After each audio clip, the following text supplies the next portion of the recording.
gue selalu bilang gue nggak pernah tahu uang gue. Iya, lo katanya bener nggak pernah tahu saldonya dia berapa. Gue nggak pernah tahu saldo gue ada berapa. Ke Gigi pun kalau misalnya ada nih sayang nih, udah gitu aja. Cuman ya ada lah uang yang memang operasional dia tahu. Ya. Jadi uang yang di tengah ini kadang ya gue nggak akan ganggu uang istri gue, tapi uang yang di tengah ini ya udahlah boleh gitu. Jadi dia sistemnya gitu di keuangan di keluarga Raffi, ya rumah tangga Raffi taruh di tengah. Ada yang di tengah bareng-bareng. Ada yang taruh ini buat yang buat lagi kerjaan Gigi. Jadi kerjaannya Gigi semuanya full Gigi. Gue nggak akan ambil. Kalaupun gue ada kerjaan, ya lu tetap bagi. 80% kasih Gigi, 20% gue taruh di operasional. Ya maksudnya dari 20% itu ya kadang gue suka centat-centat lah 5%. Maksudnya buat ya kan ada juga keperluan yang nggak harus ini.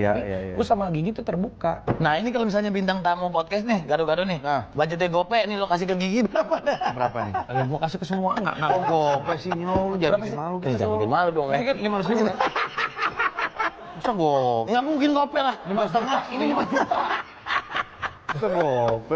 Mas Raffi di gue itu kalau sama kamu yang cocok berapa? Kalau yang cocok berapa? Dia mah, ya ini mah duit receh mah. Kalau perlu nih semua podcast gue dibeli loh dia. Tadi udah lihat tanda-tandanya nih, gue beli aja gitu. Iya, apa gue beli aja nih. Tapi ya si Raffi ya, kenapa Bi? Lu lagi sibuk-sibuknya pun kalau misalnya ada temen minta tolong, lu bantuin. Lu sempet-sempet ini sejam-sejam gini lu sempet-sempet. Gue itu selalu percaya yang namanya silaturahmi, doa dari orang itu yang membuat kita begini sekarang.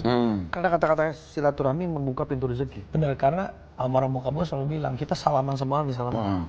Benar lah. Nah ini kan ada rezeki-rezeki yang kita nggak pernah tahu. Iya betul. Jadi kadang ini kita berada di posisi sekarang itu bukan karena kita hebat sendiri, didoain Gading, didoain ini. Misalnya ada teman-teman kru yang misalnya ya contohlah salah satu di nama ya yang nggak pernah gue lupa namanya John Verkaune. John Ver benar dulu orang dahsyat tuh. Orang dahsyat. Itu ini cerita benar. Jadi waktu itu John Ver itu masih kelasnya juga masih biasa. Jadi waktu itu masih tahun 2004, 2000 berapa gue lagi casting yang namanya sinetron Luf. Lu di RCTI itu yang pakai ini, yang pakai Luf ini, gue juga pernah lagi. Iya, gue itu nggak tahu sama sekali kalau John Ver adalah salah satu ya produser atau apa. Iya. Jadi itu cerita di Gambir. Di Gambir, gue tuh kan dulu Jakarta Bandung, ada orang lah, gue nggak kenal itu John Ver. Mas, boleh nggak saya ngajar waktu? Saya udah paling depan, boleh nggak saya nitip tiket? Oh boleh pak, gitu sih. Oh gue titip, ya sini. Ternyata dia duduknya di sebelah gue. Pas gitu dia tiba-tiba ngasih kartu nama. Lu bayangin ya, dari sekian banyak tempat duduk bisa pas Bisa pas karena kan gue dia kan udah mau ini. Terus akhirnya dia kasih kartu nama. Pas gue lihat, produser RCTI gini-gini. Kamu dia nanya, kamu ngapain? Ya saya mau casting gini. Wah, yaudah kamu datang casting aja, lu. Datanglah sama dia. Diterima lagu. Waktu itu memang casting biasa.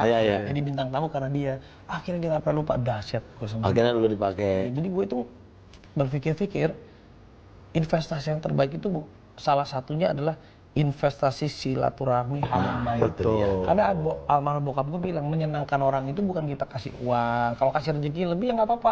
Selalu ingat kita sama teman-teman. Uang juga nggak dibawa mati. Tapi ada satu yang murah, yang itu bermanfaat. Kita menyebut namanya aja dari jauh dan mengingat nama. Kita menyebut nama Allah dan mengingat nama Allah aja kan dapat rezeki. Apalagi kamu dari jauh nih. Makanya almarhum bokap gue selalu bilang kalau ada temen tuh, gue dulu waktu masih kecil, Pak ngapain sih soal SKSD banget? Disebut namanya, misalnya bokap gue ketemu, Dadang. Namanya sebut, namanya. Makanya terus itu bilang gini, itu menyenangkan orang itu pahalanya gak apa sendiri disebut namanya aja. Ya Allah dia senang kan? Itu yang mendoakan kita. Betul. Gitu. Makanya gue tiap hari Jadi gue kadang kalau lagi jumpa fans ada 1.000 orang. Capek. Tapi itu iya, Tapi itu nular loh. Makanya gue beberapa waktu kemarin tuh gue nyebut nama dia dulu Raffi gitu. Biar rezekinya datang ya. Akhirnya kemarin kan kita kumpul kan Makanya lu kan rumah Langkung ya 3 kali lagi. Iya, Raffi. Oh iya. Seru loh, tapi dia tambah lagi kan makin padat jadwal. Gue suka lihat Raffi ini masih sempetin waktu. Pertama masih sempet syuting. Terus masih sempet ketemu teman-teman. Jadwal dia ludas. Gue nggak percaya kalau ada orang yang bilang gini. Gimana? Nggak ada waktu itu gue nggak percaya. Gue nggak percaya. Sedikit lah orang yang ya kecuali ya kalau misalnya orang-orang kayak presiden. Itu kita wajar lah. Tapi kan kalau kita ini orang itu ada waktu dan nggak ada waktu itu tergantung prioritas. Iya. Nyempetin tuh beda ya. Allah itu ngasih waktu 1 hari 24 jam. Kita nggak ada waktu 1 hari 24 jam. Karena ada 1 minggu. Masih ada 1 minggu ini ada 7 hari. berapa ratus jam. Kita punya waktu sebulan. Masa kita nggak bisa nemuin orang itu hanya sekedar setengah jam dan 1 jam? Mereka prioritas dan lain-lain. Berarti kalau nggak ada waktu, berarti emang kayaknya nggak mau ketemu dah. Iya, jadi gue kalau sekali, 2 kali, 3 ya udah. Tapi kalau buat prinsip hidup gue sendiri, nggak pernah gue bilang itu gue nggak bisa. Sebentar gue atur ya, gue bisa. Gue pasti kalau ditanya, oke, dia selalu gitu. Makanya dia, Pi, bintang tamu podcast, oke, langsung gitu. kecuali kita sakit. Iya. Tapi kan nggak mungkin besok kita sakit terus. Iya. Nggak mungkin kita sibuk terus. Nah,